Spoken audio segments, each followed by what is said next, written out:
Assalamualaikum warahmatullahi wabarakatuh. Bapak, ibu-ibu, saudara sekalian yang dimuliakan Allah Subhanahu wa taala, syukur alhamdulillah pagi hari ini kita masih diberikan nikmat hidup, nikmat sehat, nikmat lapang, lebih-lebih lagi nikmat iman, sehingga kita ringan untuk datang ke masjid ini melakukan dua amal soleh. Yang pertama sholat berjamaah, sholat subuh berjamaah, dan yang kedua tholabul ilmi. Moga-moga seluruh niat dan juga amal jenengan semua diterima oleh Allah Subhanahu wa taala. Amin.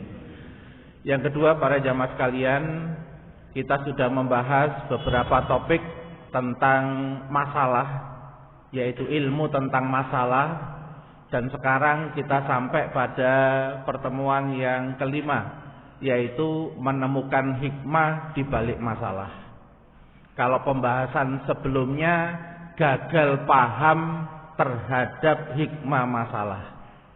Ternyata orang itu kalau mengalami masalah terus gak ketemu maksudnya Gusti Allah, itu disebabkan karena yang pertama terlalu banyak fokus masalah, lupa karo sing ngekei masalah. Lupa sama Allah Subhanahu wa taala. Jadi fokusnya masalah sampai lali sing ngekei masalah. Padahal sing ngekei masalah itu duwe tujuan. Akhirnya gara-gara fokus masalah lali karo sing ngekei masalah, gak ngerti maksudnya Gusti Allah. Ayo ngoten. Ada lagi yang kedua, gagal paham gara-gara apa? Fokus sama dirinya sendiri. Ngenes, ngedrop, putus asa, soalnya gak duwe ilmu, soalnya gak duwe modal, macam-macam. Akhirnya ngenes, akhirnya putus asa. Iku ya padha wae. Gak bisa memahami maksud dibalik masalah. Makanya kunci berpikir orang itu bisa sukses menemukan hikmah masalah disebutkan oleh Imam Ibnu Athaillah As-Sakandari di dalam kitab Al-Hikam. Para ulama arif billah mengatakan wal aqilu yanduru madza yaf'alu wa bih.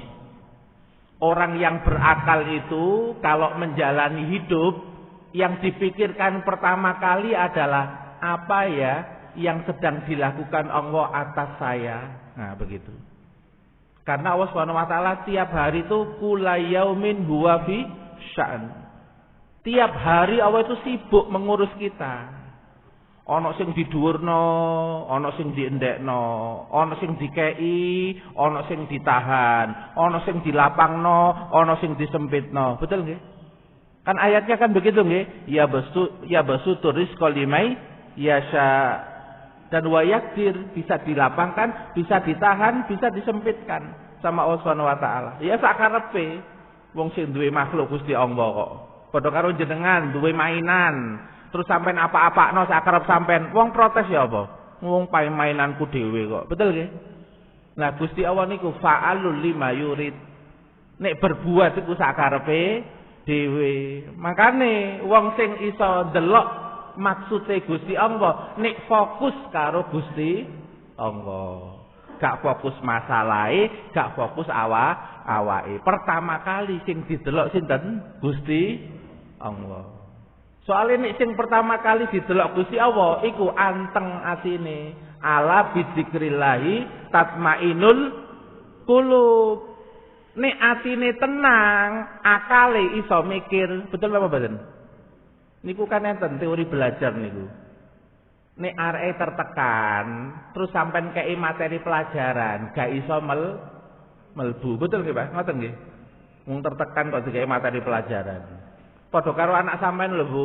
Anak sampean niku mangkel karo sampean. Terus mari ngono sampean kei tausiah. Kira-kira tausiane melbu napa mboten? Hah? Mboten, arek cilik 8 tahun niku diomongi. Kon kok ojo ngono tambah bantai. Ya, apa anak ibu jahat ngono sih. Kesimpulannya niku. Bukan iya materi ibunya, tapi ibu jahat. Soalnya apa? Sing melbu wajahe ibuke. Nggih, Pak nggih. Sing mlebu iku intonasi kata ibuke sing ana emosi. Betul nggih? Makanya kalau orang itu enggak tenang, itu akali gak iso mikir. Nek akale gak iso mikir berarti gak paham terus, mesti gagal paham. Makanya kenapa kok kunci berpikirnya oleh para ulama itu disebut dengan fokus nang Gusti Allah cek tenang. Nek tenang engko iso mikir. Engko nek iso mikir iso paham. Ngeten niki saged dipahami nggih. Ya, alhamdulillah. Nggih, berarti pinter-pinter Pak Masjid Radul Jannah niku. Padahal iki rada angel ya, tapi kok iso paham nggih. Alhamdulillah nggih. Niki barokah masjid niki nggih. Amin nggih. Nah, apa yang pertama kali dipikirkan para jamaah sekalian? Yang pertama, segala situasi, keadaan, kejadian, perkara itu tidak ada satupun yang terlepas dari keputusan dan kendali Allah. Itu dulu yang harus dipahami. Sampai dalam kitab ulama itu dikatakan la yaqa'u fi mulkihi ma la yuriduhu. Tidak akan terjadi di dalam kerajaannya Allah apapun yang tidak dikehendaki oleh Allah Subhanahu wa taala. Soale iki makhluke, iki urusane. Sing memutuskan ya Gusti Allah, sing duwe karep ya Gusti Allah. Sampai duwe karep, tapi Gusti Allah duwe karep. Karepe sapa sing berjalan? Karepe Gusti Allah, Pak. Makanya ten agama diajari apa? Trimon sik. Betul nggih? Tapi kebanyakan waktu nerima apa mangkel sik? Kok rada gak mantep jawabannya. Ketone pengalaman ngoten. Masya Allah, okay. Makanya kemudian disebutkan di dalam tafsir Tobari, okay. Ini surat At-Taghabun ayat 11, ma asaba min musibatin illa bidnillah. Imam Tobari menyatakan lam yusib ahadan minal khalqi musibatan, tidak akan menimpa salah satu pun musibah dari makhlukku illa bidnillah, kecuali semua itu atas izinku. Maksudnya atas izinku itu gimana para jamaah sekalian? Nek ana wong kok iso ngelokno sampean, berarti cangkeme kok cangkeme nggih. Maksude mulute iku gak ditahan karo Gusti Allah, dinjarno ba, cek bebas dhek ngomong. Tak njarno. Termasuk sing gawe marketing minuman keras pakai nama Muhammad karo Maria, dinjarno karo Gusti Allah. Soalnya Gusti Allah ya ana karepe ngono iku. Semerap Pak karepe Gusti Allah Pak diantaranya. Niki nek menurut kula Pak, nggih, supaya sing jenenge ana Muhammad ku cek gak mabuk terus. Nek sampean ku tersinggung ana nama kaya ngono iku, sampean namane Muhammad aja mabuk meneh pisan. Ngoten nggih? Itu salah satunya Pak, salah satu. Tapi banyak hikmah yang lain, nggih. Soalnya kan enten Pak jenenge Muhammad tapi yo apa ngoten nggih Pak nggih. Nah, nek iki sampean murang-muring ana kalimat ngono iku, jane sampean yo kudu murang-muring karo awake dhewe lho. Betul Pak nggih? Itu salah satunya Pak, cek ngoco. Ya, tapi kalau untuk kepentingan umat, nggih, karena nama ini nama yang mulia, maka tetap harus disampaikan supaya tidak dijadikan permainan. Wong agama kok didadekno permainan. Betul nggih Pak nggih? Negara kita itu negara berdasarkan ketuhanan yang Maha Esa. Berarti agama itu merupakan nilai paling penting. Betul Pak nggih? Makanya nek ana hubungane karo agama aja sak karepe dhewe, mbok alasan marketing, mbok alasan oleh duwe akeh, aja ngono. Iki kerajaane Gusti gak wedi kualat awakmu. Mbok diusir nggih Pak nggih. Nek diusir ku maksud apa? Sampeyan gak diurusi. Sampeyan gak ditolong. Coba Pak, jenenganku gak ada masalah 100. Kemampuan sampeyan 20%. Terus gak ditolong Gusti Allah. Kira-kira terus pundi Pak uripe Pak? Ya keseper, enggak karu-karuan, betul nggih? Nabrak rono, nabrak rene, bingung rono, bingung rene. Soalnya dinjarno karo Gusti Allah, gak pernah ditolong. Padahal donya niki disetting karo Gusti Allah, cek sampean niku gak mampu menghadapi donya. Supaya napa? Cek madhep. Wong Gusti Allah niku pinter kok, saking sayang iku disetting, Pak. Donya iku tak setting, tak gawe molak-malik sak karepku dhewe. Kanggo apa? Cek imanmu tambah kuat, ngono karepku. Tapi enggak kok kon putus asa kok. Wa tilkal ayyamu nudawiluha bainan nas wa liya'lamu wahul ladina amanu. Hari-hari itu akan aku gonta-ganti situasinya. Ayam dalam tafsir dikatakan yaum yauman. Hari itu ada dua. Ya, yaumur ribhi, hari keberuntungan, dan yaumul khusri, hari kerugian. Kadang loro, kadang sehat, kadang lapang, kadang sempit, kadang untung, kadang rugi. Digonta ganti Pak kali Gusti Allah. Cek gak kesombongan. Ono dokter Pak, dokter ngobati pasien sampai 1000 waras. Tapi gak ibadah, gak ahli ibadah. Mari ngono sing digarap sapa? Istrine karo Gusti Allah. Istrine dikai loro, ditambani dhewe gak waras. Digawa nang luar negeri bolak-balik gak waras. Mari ngono meninggal Pak istrine. Baru tobat Pak dokter ini. Baru mendekat kepada Allah Subhanahu wa taala. Wingi kan rodok mandi Pak dokter iso ngobati wong Pak nggih. Tapi ngobati bojone dhewe gak iso. Kira-kira krasa Pak ngoten niku Pak nggih. Ayo kon tak kei ilmu, tak titipi ilmu. Sampai iso ndelok penyakite wong, sampai iso gawe netapkan obatnya sing cocok iku apa. Betul nggih? Tapi bojomu gak iso. Jane awakmu iku lemah. Apa buktine lemah? Ya iki. Istrimu dhewe gak iso. Wong 1000 iso tapi istrimu dhewe gak iso. Maksudnya apa para jemaah sekalian? Cek tetep tawaduk nang Gusti Allah. Cek tetep merunduk kepada Allah walaupun dititipi ilmu sing akeh. Karena mendadak ilmu juga bisa diambil, mendadak ilmu nggak bisa menyelesaikan masalah. Dikongkon tawaduk kali Gusti Allah. La'allahum yatadarraun kalau bahasa Qur'annya itu. Agar mereka itu merendah minta pertolongan kepada Allah. Ini pertama para jemaah sekalian. Yang kedua, ternyata masalah yang diedarkan oleh Allah Subhanahu wa taala itu punya tujuan baik. Enggak ada satupun yang ditetapkan takdirnya Allah itu punya tujuan jelek, enggak ada. Itu semuanya tujuannya itu adalah baik. Sing garai iki elek karo apik iku persepsi sampean. Bukan keputusan Gusti Allah, bukan persepsi Gusti Allah. Gusti Allah sejak awal ngekei enak karo ngekei gak enak, tujuannya apik kabeh. Tapi kene sing sering salah paham. Nek dikai enak baru seneng, nek kei gak enak gak seneng. Padahal karo-karone teko sapa, Pak? Saking Gusti Allah. Lho kok awakmu kok pilih kasih ngono jare Gusti Allah. Tak kei enak mesem. Tak kei gak enak kok gak mesem. Iki jane seneng karo aku apa ora? Bapak-bapak misale, nggih, ngapunten Pak nggih, dicium karo bojone seneng napa mboten? Seneng. Nek dijiwit, oh alhamdulillah, nggih. Luara ya Pak jiwitane, terus pundi Pak? Tasih seneng, luara. Jarine bapak ngeten. Mbok ibu kok tambah mbok ngono gak iso ngarani. Saiki kok tambah jiwitan ngono iku nggih. Ibarate napa, Pak? Nek diambung bojo iku ibarate nikmate Gusti Allah, nek dicubit iku ibarate musibah teko Gusti Allah. Loro-loro iki penting napa mboten? Penting. Sing situk iku kanggo booster supaya energine tambah, sing situk kanggo napa? Obat. Kanggo jamu. Kira-kira perlu jamu napa mboten, Pak? Perlu, Pak. Jamu pahit-pahit itu penting. Nggih, Pak nggih. Engko nek kakean manis dadi diabetes. Nggih. Tapi nek pahite kakean ya liver. Nggih, Pak nggih. Dadi Gusti Allah ku nyeting iku gak mesti sampean ku enak terus, gak. Kadang-kadang dilempar ngono, gak enak. Nggih. Cek gak kemilip, cek gak kemelipen. Termasuk ustaz barang ngono. Padang ceramah enak, mendadak gak enak. Soal apa? Mari disentak karo bojone. Langsung goblok dadak. Iso ngimami salat Jumat iso 3 rakaat tok. Wis sate jane salam munggah, Pak. Nggih.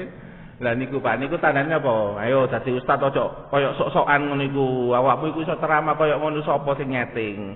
Sapa sing bantu? Rabbis rohli sadri wa yassir li amri wahlul 'uqdatam min lisani yafqahu qauli. Iku diizinno sampean niku iso ngomong iki, iso kaya contoh iki. Iku sing ngizinno Gusti Allah.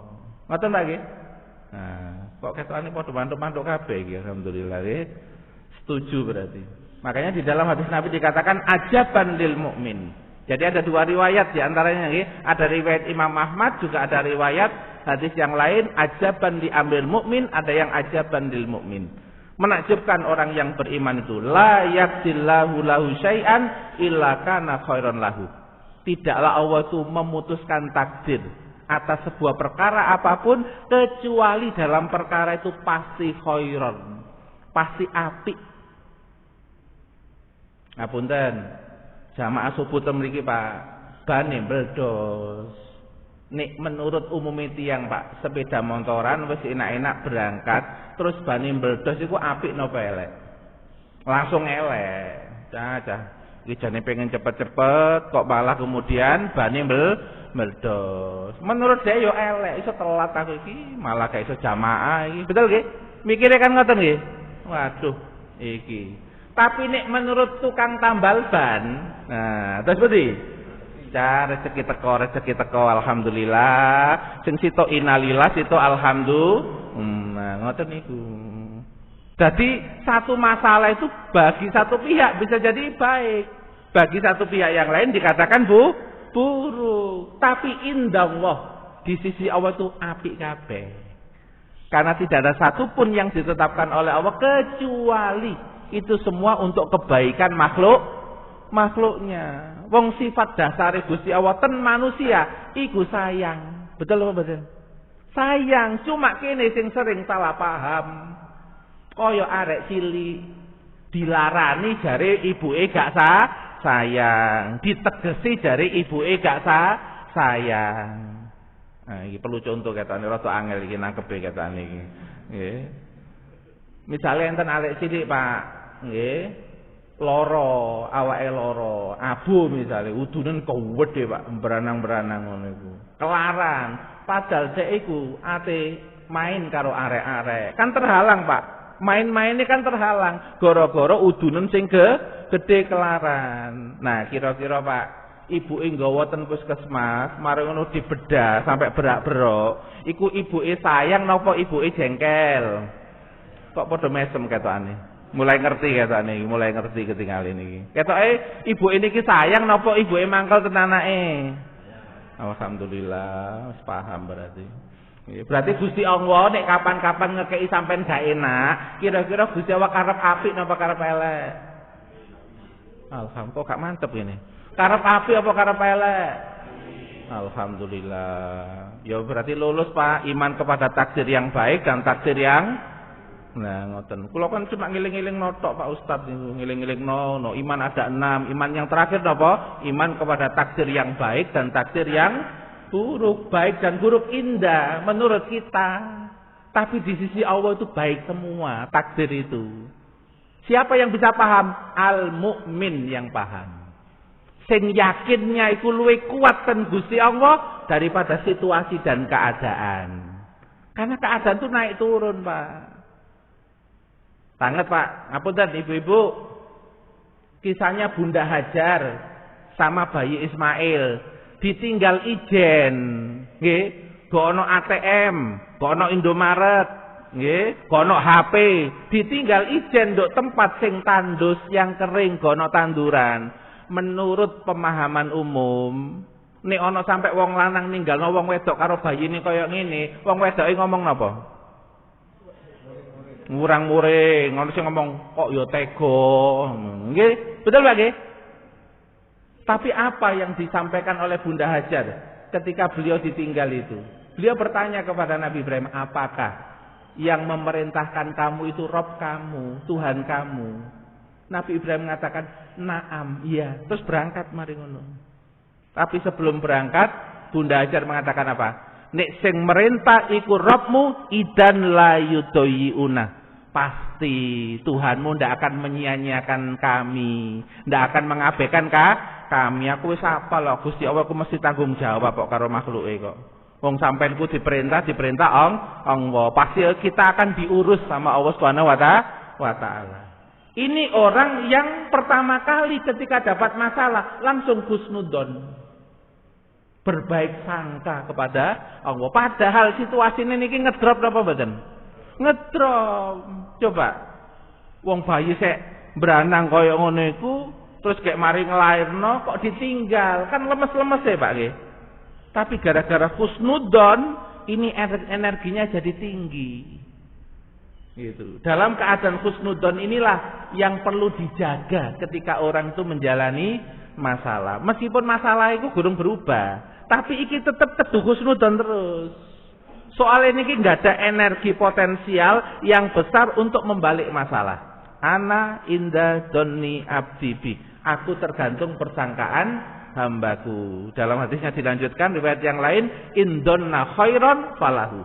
Ini awakmu terus nyongko api, bakal jadi api. Bakal berarti apa? Kemudian Pak nggih. Berarti perlu dijalani dulu. Tapi nanti endingnya tetap baik. Ini awakmu njogo husnudon kepada Allah. Tapi wa indonna syarron. Tapi kok awakmu nyongko elek nang Gusti Allah, yo elek. Naudzubillah min dari para jamaah sekalian. Nah, ini yang kedua, Pak. Ini orang yang bisa tahu makna masalah. Kalau dia sudah husnudon dulu bahwa masalah ini punya maksud baik. Ya. Di riwayat yang lain hadis Bukhari disebutkan man yuridillahu bi khairan yusib minhu. Nanti saya sebutkan riwayatnya. Barang siapa dikehendaki Allah menjadi hamba yang lebih baik, maka Allah memberikan musibah kepada dia. Nah, ini kan berarti apa? Seluruh masalah yang menimpa kita itu maksudnya baik. Cuma persepsi kita aja yang sering mengarah kepada yang buruk, mengarah kepada nggak suka dengan masalah itu, betul? Padahal Allah juga sudah bilang, wa asa antakrahu syai'an fahuwa khairul lakum. Bisa jadi kamu nggak suka dengan masalah yang kamu hadapi, padahal itu punya potensi baik buat kalian. Kan enten Pak nggih wong dikai jamu tapi mari ngono momo mukok-mukok, padahal jamu itu penting kanggo awake. Enten apa mboten, Pak? Enten. Baru setelah dijelaskan terus dipresentasikan lalu pahit-pahit dilek kaya rode. Setelah mendengar presentasi. Betul nggih Pak nggih? Nah, makanya wong paham iku gak usah dipeksa nggih. Tapi nek wong gak paham, arek cilik kudu dipeksa. Nah, Gusti Allah nggih ngoten, kon paham gak paham tak kei musibah awakmu. Bakon belajar natap-natap injarno, wong awakmu gak teko kok majelis subuh nang Raudhatul Jannah. Ya suwe pahammu. Ngoten nggih Pak nggih. Alhamdulillah. Lanjut yang ketiga, nggih. Adalah riwayat yang sampai mengatakan bahwa takdir Allah atas masalah itu adalah tanda cintanya Allah kepada kita. Nggih kaya bojo jenengan walu sing wedok lho, Pak. Jiwit niku jiwit gemes. Jiwit pengen dusel sampean, saking gemese karo sampean langsung jiwit yo sampean kelaran. Betul nggih? Tapi maksudnya bojo sampean niku mangkel napa seneng? Jiwit niku lho, mangkel napa seneng? Oh, gemes Pak, gemes berarti seneng apa mangkel Pak nek gemes? Seneng Pak, itu. Makanya bojo sampean nang omah kok njewit sampean, iku berarti gemes, nggih. Pun salah paham, nggih. Jadi Gusti Allah ngekei jamu musibah itu ada sebagai tanda bentuk cintanya Allah. Idza ahabballahu qauman ibtalahum. Jika Allah itu cinta pada suatu kaum, maka Allah akan memberikan musibah kepada mereka. Nek wong seneng iku pengen krungu suarane napa mboten kok? Pengen krungu suarane Pak nggih, nek seneng nggih. Nah, kadang-kadang Gusti Allah kayak musibah sampean soal apa? Kangen suara sampean. Soale mbiyen iku sering ndonga, marono dikai enak, marono gak ndonga meneh kok. Itu. Sampai malaikat-malaikat ku takok, wong iku nandi kok gak krungu? Nang alam langit kono iku malaikat sampai ngrasani. Nggih Pak nggih. Padahal namanya itu awalnya terkenal di langit. Tapi goro-goro oleh rezeki wake, em-eman, marino bisnisnya jalan, ngono iku wis gak salat jamaah meneh kok. Majelis taklim ngono ya wis gak ditekani ngono. Terus nek diundang apa? Sepurane, akeh sepurane terus. Diundang WA kancane sepurane ngono jadi. Jare ini sing ngundang aku salah apa? Ngono jare. Jare aku salah apa? Nggih Pak nggih. Lah ngoten. Ndelok donya itu kadang ngoten, kudu nyambung terus karo Gusti Allah karena hubungan yang tidak pernah terputus sampai kapanpun Itu kita sama Allah. Kita itu maksudnya apa? Ruh kita dengan Allah. Nek jasad iku meneh ya mati jasad iku. Tapi ruh itu sejak dulu hidup. Makanya ulama itu mengatakan yang namanya manusia itu intikal, mek pindah pindah ke alam rahim. Makanya ulama itu ada mengatakan kelahiran pertama itu dari alam rahim menuju ke dunia. Kelahiran kedua dari dunia menuju alam kubur. Apa sing lahir? Nek nang donya karena alam materi sing lahir bentuke materi. Ngoten, Pak. Tapi nek nang alam kubur sing lahir bentuke napa? Ruh. Soalnya alam kubur iki alam gaib. Alame ruh. Makanya sing metu napa? Ruh, tapi jasate mati. Nah, ngoten niku. Nggih. Makanya hubungan yang tidak pernah terputus itu saya Allah, saya Allah. Sedangkan masalah itu mek diiterno tok, kadang anak, kadang bojo, kadang mertua, kadang tangga, kadang kanca, kadang karyawan diiter-iterno karo Gusti Allah. Ana sing nyeletuk, ana sing mesem gak enak. Oh, kan diterusno, Pak. Itu media mawon. Makanya materi yang sebelumnya adalah apa? Masalah cuma media dari Allah. Sekedar soal sing dienteni jawabanmu, coba delok tok soal iku. Soal mbok delok tok gak mbok jawab-jawab ya nol sampean. Betul nggih? Meneng ae iki menungso apa gak? Ngono iki sehat apa gak? Aja-aja wis gendeng. Nggih. Gak iso maca soal. Betul Pak nggih? Lah ngeten kok padha merenung kabeh ketokane iki. Mikir masalah. Masalah nggih. Masuk bahasan utama. Jadi tadi itu mindset yang mendorong orang itu menemukan hikmah masalah. Mindset utamanya apa? Sejak awal kalau ada masalah yang dilihat langsung Allah, biasanya langsung dia tenang. Aku sapal. Gusti Allah ku gak pernah dolimi hambanya, gak pernah bully hambanya, gak pernah nyakiti hambanya, gak pernah, meskipun ketokan iki gak enak, ketokan iku jengkelno, tapi sebenarnya nyenengno. Ya padha karo bojo sampean lho Pak, nyubit-nyubit itu kan kok jengkelno Pak, luwara-luwara. Tapi kan ya rada dusel-dusel ngene iku, akhirnya nyenengno. Mosok nyubit gak dusel, Pak. Nggih, Pak nggih. Iku sing bojone seneng nyubit baru ngerti paham maksud kula niku. Nggih. Lanjut nggih, hikmah di balik masalah. Nah, ngeten, ini perumpamaan mawon. Nggih.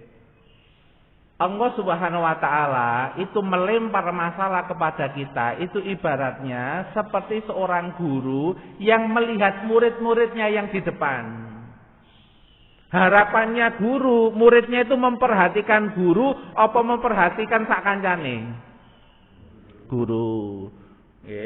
Memperhatikan dirinya apa memperhatikan guru? Guru. Nggih Pak nggih.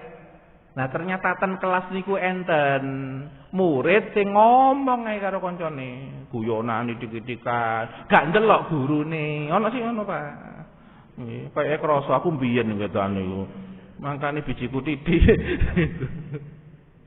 Lah, guru ndelok murid sing kaya ngono iku, akhire diantem karo ojo penghapus langsung sakno Pak loro. Biasa iku kapur sing cilik ya. Gusti Allah niku nggih bertahap kok Pak ngantem jenengan niku. Cuma jenengan kan sering gak krasa. Diantem sing rada antep. Antep kowe gak krasa diwantem sing paling antep. Baru sadar. Enten nggih model ngene iki. Wonten.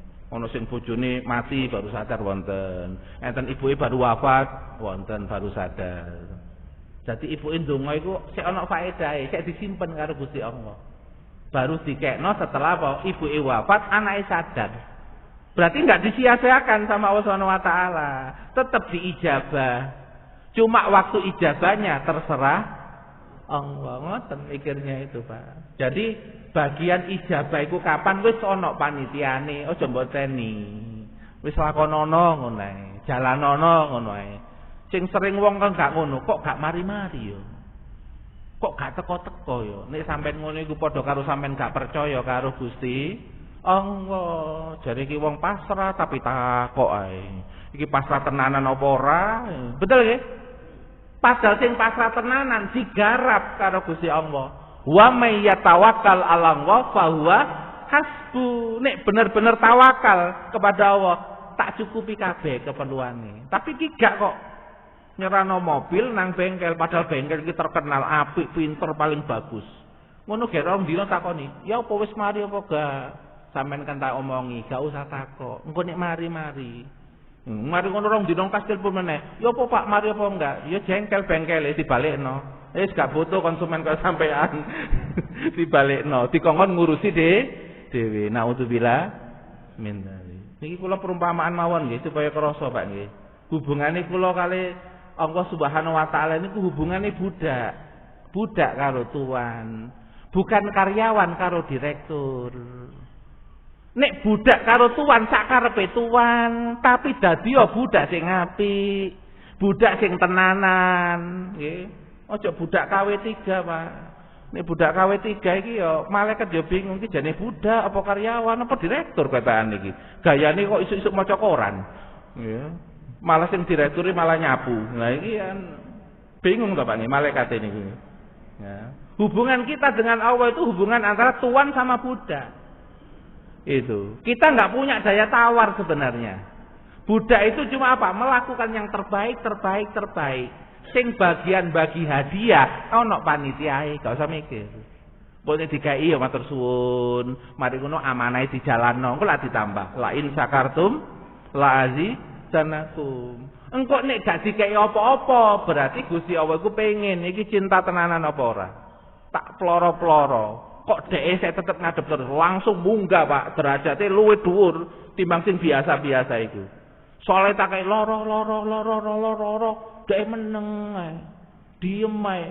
Yo gak ngelokno wong, yo gak nglakoni sing elek, jalani. Langsung munggah derajate. Sinten? Nabi Yusuf alaihissalam. Nabi Yusuf alaihissalam itu 40 tahun mengalami kehinaan. Gak enak iku 40 tahun. Nek riwayat Imam Hasan Al-Basri 60 tahun dari mimpi sampai jadi bendahara Mesir itu sekitar 60 tahun. Suwe Pak nggih? Suwe, tapi langsung munggah derajat dunia, derajat akhirat. Sampai pemimpin Mesir itu masuk agamanya Nabi Yusuf alaihissalam. Nah, Gusti Allah itu gak ada cara Pak. Yaitu Nabi Yusuf dikasih apa? Ilmu takwil mimpi. Sehingga derajatnya naik di hadapan pimpinan Mesir. Karena pimpinan Mesir tidak ketemu orang yang bisa menakwilkan mimpi. Betul nggih? Lah ngono lho Pak. Carane Gusti Allah iku iso wae. Nggawe acara iku pinter Gusti Allah iku. Makane gak usah melu-melu nggawe acara sampean. Wis lakonono tugase ngono ae. Terus tenanan ngono. Engko lak oleh-oleh dhewe. Nggih Pak nggih? Sing garai jenengan iku sepanengan gara-gara kritik wong, delok wong, banding-bandingno wong, mari gak kerja sampean. Lah ya sampean gak duwe amal. Ya, gak duwe amal. Pokoke donya iku pahami amal. Ono kritik jarno, ono sing kritik. Pokoke amale wis bener. Ojo kemudian ono kritik ditanggapi, ono kritik tanggapi. Ya pegel nanggapi sampean. Wong setan itu tugas ngono iku kok. Ya, cek sampean gak fokus ini ono sing ngritik supaya sampean gak fokus, nggih. Jadi niki gambaran, Pak. Seperti seorang guru melihat murid gak fokus melihat penjelasannya guru. Padahal guru itu ngekei ilmu, ngekei petunjuk, ngekei macam-macam pelajaran. Iki kok tola-tole ae, guyonan karo koncone. Yang dilakukan guru dilempar supaya apa? Menghadap kepada guru. Maka tahapan pertama musibah itu menarik seseorang supaya menghadap kepada Allah. Ini dalam surat Al-A'raf ayat 168. Kami uji mereka dengan perkara yang baik-baik dan yang buruk-buruk agar mereka balik meneh ngadep nang aku. Makanya Allah Subhanahu wa taala di dalam doa iftitah itu pengantarnya itu wajhiya lillati fataras samawati wal ard. Kenapa kok doa iftitahnya seperti itu? Allah itu tahu nek dhek iku ngurus donya, ngurus makhluk, iku sak ati-atine mlebu nang donya, mlebu nang makhluk. Betul apa mboten? Nek ati iku banyak kemasukan urusan, banyak kemasukan makhluk, kira-kira ruwet napa mboten? Ruwet Pak nggih. Lho Ustaz mosok gak oleh Pak, ngadep nang urusan oleh. Sing ngadep nang urusan lapisan fisik mawon, mata mripatmu ngadep gak apa-apa, telingamu krungu gak, tapi atimu tetep nang aku, ngono lho Pak maksudnya. Nah gak kok menungso iku, saati-atine melbu sampai emosi, sampai frustasi, sampai anu dipikir nemen-nemen ngono. Banyak napa mboten ngaten iki. Nah sama Allah diajari, salat iku ate ngadep nang aku, berarti toton atimu. Urusan makhluk lepas. Makanya takbirnya pakai apa? Nah, gini, kayak wong nyerah Pak, ngelepas kabeh. Ini bahasa simbol supaya melepas semua, hanya fokus menghadap siapa? Allah Subhanahu wa taala. Nah, musibah itu salah satunya yang dipakai oleh Allah Subhanahu wa taala untuk menarik hamba supaya dia menghadap kembali kepada Allah. Nah biasanya yang dijadikan media itu orang yang dia cintai. Misalnya ibu sing dijadikan media biasanya anak. Soalnya ibu iku rata-rata atine iku nang anak, gak nang bojo Pak. Gak usah tersinggung lho Pak ya, gak usah tersinggung nggih. Ya, pikirane wong wedok iku rata-rata mikirno anak. Nggih, mikirno anak Pak. Bojo iku gak sepiro. Ya ono tapi gak sepiro. Anak Pak sing dipikirno iku. Ya apa anak iki ngoten niku nggih. Nah, biasane nek ibuke gak sepiro ahli ibadah, anake dinjarno nakal. Padahal ibu iku ya wis berusaha, Pak, tapi dongane kurang. Salate kurang. Digarap Pak anake. Mari ngono takon ustaz, takon kiai, diomongi sampean tahajud. Sampean kan wajib tok to. Kiai ini ngerti delok wajahmu wajah wajib tok iki ya. Langsung ayo tahajud sampai sing tenanan donga nang Gusti Allah. Akhire rutin, Pak. Tapi kepeksa awal-awal iku. Nggih, Pak nggih. Soale ana modus, ana kepentingan. Nggih. Wong ibadah iku nek ana kepentingan para jamaah sekalian, nilainya besar mana? Ibadah ada kepentingan terhadap urusan dirinya sama ibadah yang enggak ada kepentingan selain kepada Allah. Besar mana? Ya ada kepentingan nggih. Makanya saya tanya, orang yang doa dalam keadaan susah sama orang doa dalam keadaan yang lapang, itu nilainya besar mana? Besar yang lapang, Pak. Soalnya wong lapang itu biasanya hawa nafsune rodok liar. Nih wong lapang niku hawa nafsune rodok liar. Kok iso khusuk? Kok iso kemudian DP jadi wong Jawa niku? Iku berarti atine benar-benar tenanan karo Gusti Allah, butuh terus kepada Allah Subhanahu wa taala. Makanya di dalam hadis Nabi dikatakan ta'arraf ilallah fir raha ya'rifka fis siddah. Berdekat-dekatlah kepada Allah dalam kondisi yang lapang, maka nanti Allah juga akan segera mendekati kamu ketika dalam kondisi yang sempit. Soalnya pas lapang ini atine resik berarti sampai hawa nafsu niku disisihno kabeh. Ngadep Gusti Allah punya nilai khusus ini Pak, termasuk di langit Pak. Jadi kok nek wong sugih kok saya tetap rajin ibadah, kemudian dongane kok khusuk padahal karyawan sing diurusi akeh, pada ngurusi gaji ngurusi kok seiso dongane mantep, itu berarti levelnya lumayan. Gak terpengaruh, karo sing enak-enak wis gak terpengaruh. Nggih. Nah itu tandanya apa? Dia sudah naik level. Lapang tapi tidak kena fitnah kelapangan. Makanya sampai dalam hadis sahih itu dikatakan ada dua nikmat yang menipu. Nikmatani magbubatani. Dua nikmat yang punya potensi menipu. Apa? Al-farah wasihah. Sehat sama kelapangan. Wong sehat kula tak ngerti. Wong ten prapatan, Pak. Sing gudho-gudho cewek, mari ngono kemudian ngomong-ngomong sing gak enak iku untuk perapatan iku wong sing lagi sehat apa wong lagi lara? Maksudnya fisiknya sehat Pak nggih. Maksudnya dia itu punya tenaga, makanya saya iso ngomong, iso ngudol. Nah niku berarti apa? Dikasih nikmat sehat tapi tertipu. Nikmat sehatnya dipakai untuk nggodho uang. Nah, ngoten maksudnya. Nggih, para jamaah sekalian. Lanjut nggih. Jadi yang pertama ada musibah itu yang namanya menarik. Soalnya wis kesuwen nih gak ngadep ya. Diantemi kapur gak ngadep, gak kroso arek iki. Dijelasno guru kok sik ngomong ya kene. Akhirnya dianten apa? Penghapus. Cek rodok kroso. Nek mari diantem penghapus, kok sik gak kroso, diapakno, Pak? Diparani, Pak, langsung dijewer langsung. Kok dijewer tambah mangkel, ya ditokno teko kelas. Niku namanya dimurkai, Pak, itu namanya. Kalau sudah ditokno dari kelas itu berarti dimurkai. Nggih. Naudzubillah min dzalik. Muga-muga para jamaah sekalian jenenganku gampang krasa nek dilempari kapur karo Gusti Allah. Cek gak rasa nemen-nemen berikutnya, Pak. Dike kapur titik langsung krasa. Nggih. Enak napa mboten ngoten niku? Enak cek gak kelaran sampean, nggih. Makanya orang yang banyak berdoa, banyak sering menghadap kepada Allah, biasanya gak kena musibah. Nggih, Pak nggih. Doa, orang yang suka doa, suka zikir itu rata-rata jarang kena musibah. Karena salah satu fungsi daripada doa itu adalah mengalihkan musibah. Meskipun doanya itu gak minta dialihkan musibah, tapi pokoknya dongo di mana-mana dongo. Iku nanti wis diurus sendiri sama malaikatnya. Dongomu gak tak ijabah sesuai ucapanmu iku, tapi tak gawe, tak konversi. Ya, jane awakmu kecelakaan gak sida kecelakaan. Jane awakmu kena Covid gak sida kena Covid. Ngoten, Pak. Berarti penting napa mboten, Pak, nomor setunggal niki, Pak, ngadep teng Gusti Allah. Penting. Itu ana makhluk kok sampai gak ngadep karo sing gawe, ya gak tepak, Pak. Wong meneh ya balik kepada Allah. Wong awakmu nanti ku balik nang Allah kok ngadep nang makhluk urusan terus ae.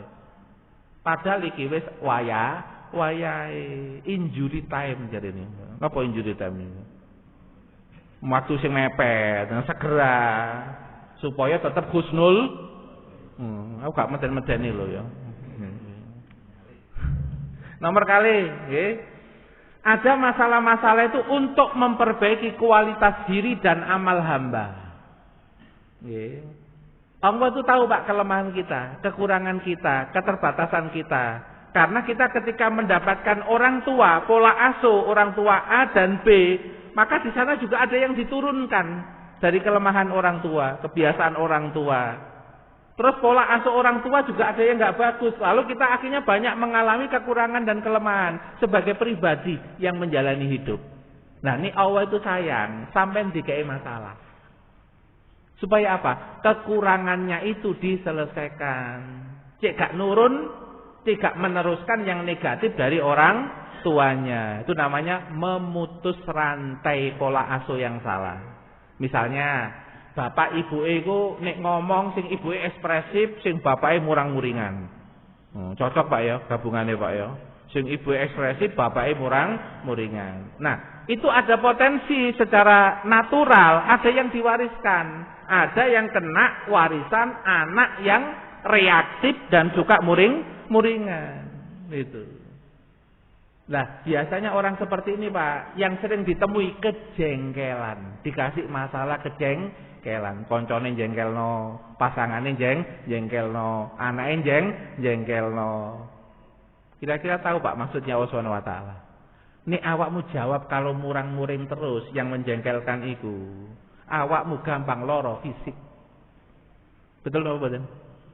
Pusing, ngeluh. Mari ngono kene cengeng, nggih. Suwe-suwe nek gak paham iso stroke sampean. Itu. Betul, Pak nggih? Nah, itu dikasih masalah kejengkelan untuk apa? Supaya latihan menahan diri. Menahan diri itu bahasanya sabar kalau dalam agama. Ojo langsung reaktif, tahan sih. Yang menjengkelkan itu bisa jadi juga punya masalah. Dia juga nggak bisa menguasai dirinya. Apalagi kamu bolak-balik, nek ngerespon ngono gak mari-mari, tambah dhewe kreatif. Mosok uripmu kanggo bales si wong ngono kaya ngono iku. Sira gak naik kedudukanmu. Betul ya? Maka di dalam surat Al-Furqan dikatakan ayat 20, wa ja'alna ba'dakum li ba'din fitnatan. Kami jadikan sebagian kalian untuk sebagian kalian yang lain batu ujian. Atas birun, maukah kamu latihan sabar? Maukah kamu latihan sabar? Latihan menahan diri. Orang yang suka latihan menahan diri dicintai Allah napa mboten? Dicintai. Wal kadiminal ghaidha wal afina anin nas wallahu yuhibbul muhsinin. Salah satu tahapan orang yang akan dicintai oleh Allah itu tahapan ngempet, nahan, gak langsung reaktif, nahan sik didelok. Tahan. Nek ditahan, nafsu ini gak liar. Karena menahan itu supaya nafsunya tidak liar. Nek gak liar, hawa nafsu ditahan, akali iso munggah. Karena timbangan Pak, hawa nafsu karo akal itu. Nek hawa nafsunya munggah, akale mudun. Nek hawa nafsunya ditahan, akale munggah. Nah, engko nek akale munggah iku rada kreatif. Nggih, nyikapi wong sing menjengkelkan iku rada kreatif. Ya, pinter ngeles akhirnya gitu. Nggih Pak nggih. Itu namanya berarti dikasih masalah kejengkelan untuk apa? Kebaikan dirinya apa mboten? Kebaikan dirinya. Ada orang itu mesti kecewa. Ada Pak nggih wong kecewa. Biasanya orang ini adalah orang yang punya standar terlalu tinggi, melihat orang, melihat amal orang, sikap orang gak cocok harus standarnya. Dia nggak bisa luwes ketika melihat standar orang lain. Kan sering kecewa Pak nggih. Delok tukang tapi tukangnya gak sesuai standar. Kira-kira kecewa apa badan? Kecewa.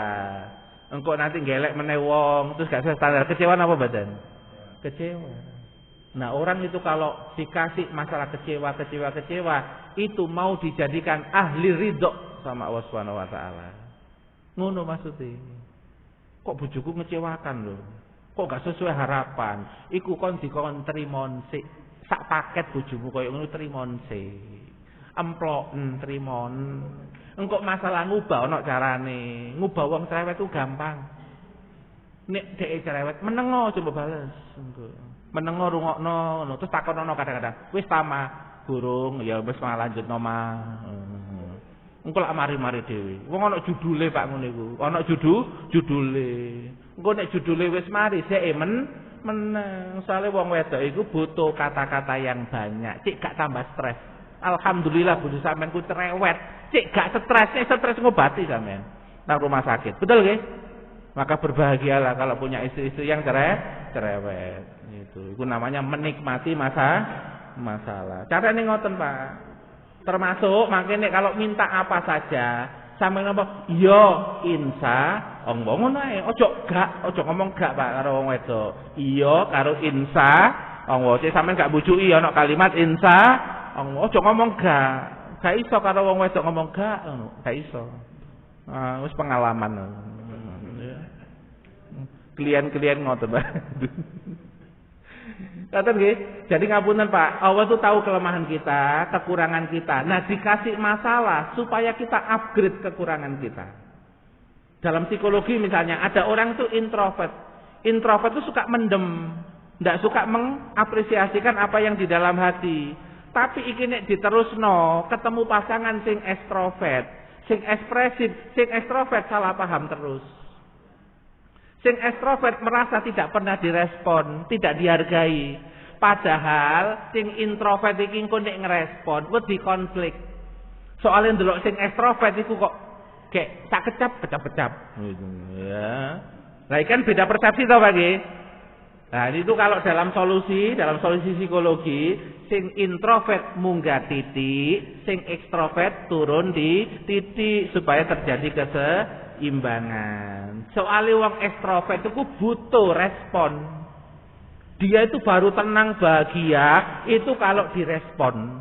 Dia itu gelisah dan susah kalau nggak direspon. Sampai sing wedok ngomong iki gedang ngopo uwong. Ngoten Pak. Batine ngoten Pak wong wedok niku. Kok gak ngomong meneng ae ngono.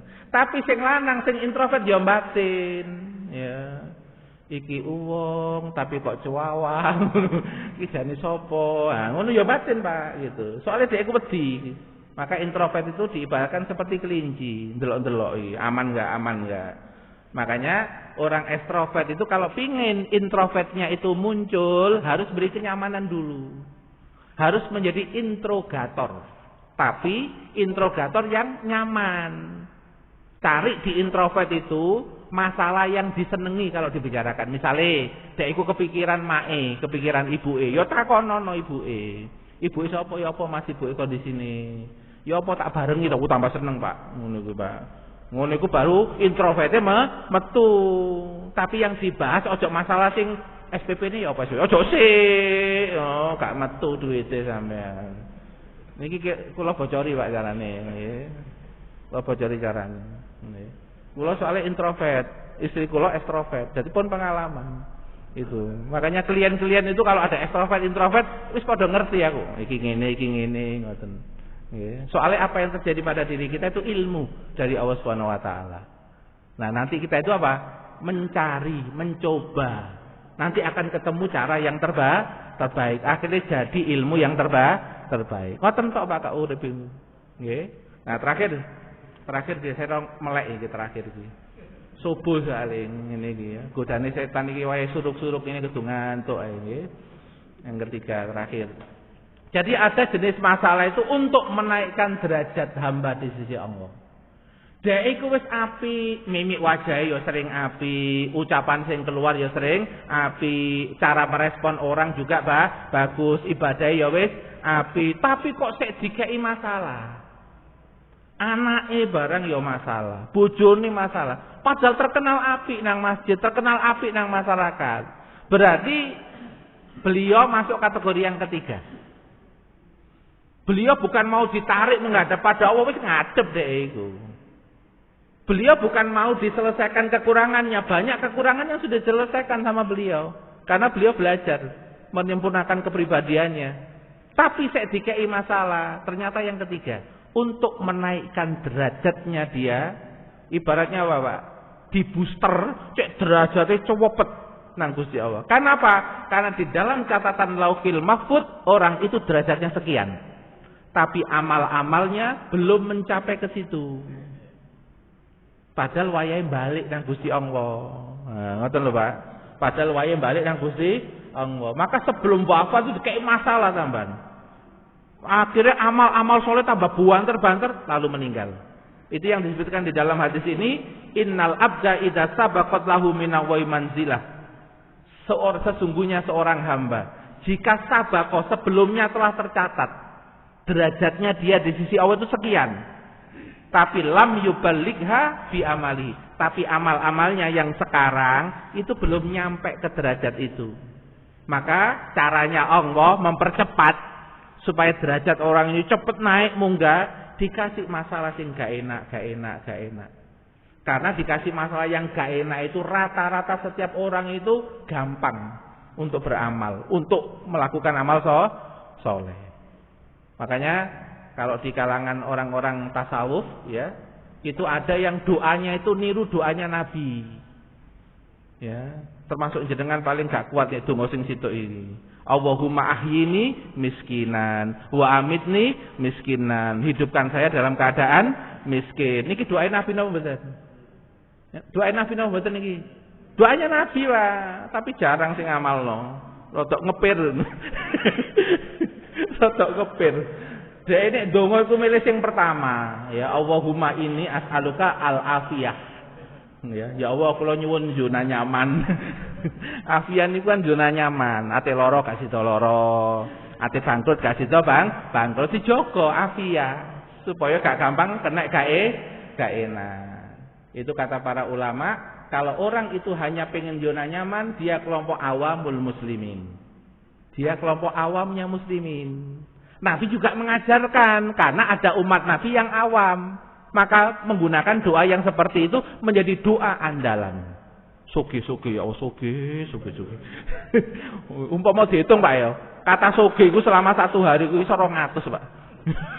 Wiritane itu namanya awamul muslimin, pengen enak. Padahal nggak mesti nek dhek sugi ku naik derajat. Nek gak siap malah turun derajat. Itu namanya awamul muslimin. Nah yang kedua ada kelompok muridin, orang yang pengen segera naik derajat ke sisi Allah. Itu malah doanya doa yang Nabi tadi itu. Ya, minta dikasih gak enak. Karena musibah itu paling besar pahalanya. Karena ketika orang ada musibah, ketika melakukan amal lebih berat. Al ajru ala qadril masaqah. Pahala itu sesuai dengan kadar kesulitan. Kadar pengorbanan yang dia lakukan.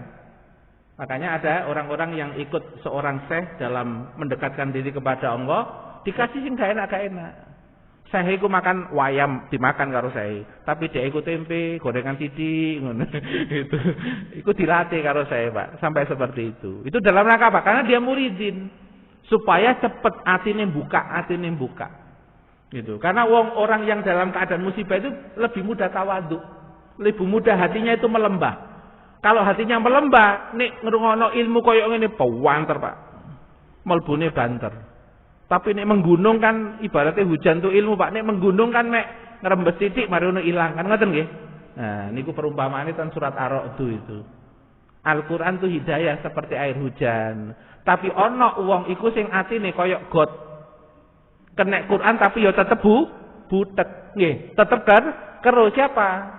Ya Abu Lahab, Abu Jahal, Pak. Nek ngrungokno Quran ya senenge gak karu-karuan. Nggih, apa maneh suarane kaya imam kaya ngono mau. Nyes-nyesan nggih Pak nggih. Seneng. Tapi ternyata tidak mau percaya kepada Nabi. Iku berarti napa? Atine menggunung bukan lembah. Ternyata lembah juga begitu, ana lembahe sing cilik, ana lembahe sing gede. Nah, nek pengen lembahe gede itu harus banyak mengalami gak enak. Aku gak ngongkon loh ya, gak ngongkon aku. Maksudnya apa? Nek jenengan kadang-kadang oleh gak enak, terima nae. Ana faedahe iku. Itu level yang muridin, Pak. Sek duwe karep. Tapi ada level yang tertinggi lagi, yaitu yang ketiga, level orang-orang khusus, yaitu dia hanya minta kebaikan. Sak karepe Gusti Allah, kei sugih, kei miskin, karepe Gusti Allah. Dikei lapang, kei sempit, karepe Gusti Allah. Podo-podo teko Gusti Allah, nikmat ya teko Gusti Allah, musibah ya teko Gusti Allah. Pokoknya aku dalam keadaan apapun dua-duanya tetap dalam khairon. Itu doanya Robbana atina fid dunya hasanah wa fil akhirati hasanah. Nang donya apapun tetap hasanah, miskin tetap hasanah, kaya tetap hasanah, goblok ya tetap hasanah. Enten Pak, tiang goblok tetap hasanah nggih wonten. Ya. Pokoknya senang belajar kan berarti rumangsa goblok. Penting Pak niku, hasanah akhirnya dia. Itu. Ngoten nggih para jamaah sekalian, muga-muga manfaat. Nggih, muga-muga pemahaman pada hari ini bisa meresap pada diri kita. Ya, barokahnya ilmu pada pagi hari nanti bisa menolong kita, menuntun kita agar istiqomah sampai kita menghadap kepada Allah Subhanahu wa taala. Amin ya rabbal alamin. Mari kita tutup dengan istighfar 3 kali. Astagfirullahaladzim. Subhanaka Allahumma bihamdik, asyhadu an la ilaha illa anta, astaghfiruka wa atubu ilaik. Assalamualaikum warahmatullahi wabarakatuh.